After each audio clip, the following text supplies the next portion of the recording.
राजा नाम का एक लड़का बहुत दिन से सरकारी नौकरी की तैयारी कर रहा था। अंत में उसे स्कूल टीचर की नौकरी लग गई। जिस स्कूल में उसे पढ़ाने जाना था वो शहर से काफ़ी एक दूर गांव में था, इसलिए उसे गांव के आसपास ही किराए पर एक घर लेना पड़ा। लेकिन वो घर भी स्कूल से काफ़ी दूर था।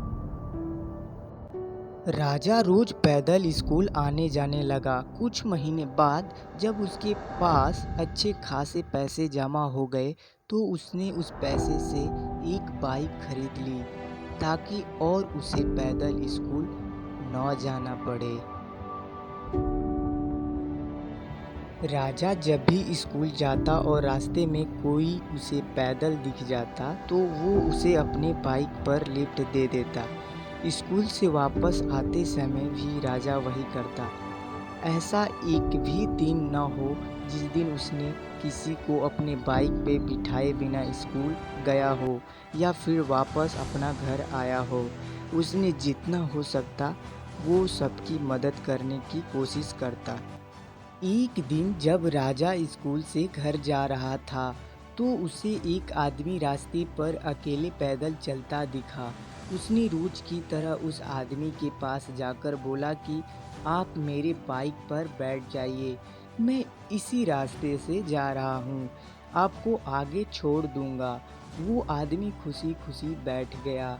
कुछ दूर चलते ही राजा को महसूस हुआ कि उसकी पीठ पर नुकीली कुछ चुभ रहा है। अचानक वो आदमी राजा से कहने लगा, गाड़ी साइड में लगाओ और पैदल पैदल घर चले जाओ। उस आदमी के पास एक बड़ा सा चाकू था। राजा डर गया और गाड़ी रास्ते के साइड लगा दिया। फिर वो आदमी बाइक लेकर चला गया और राजा भी अपनी किस्मत को कोसते कोसते घर जाकर सो गया।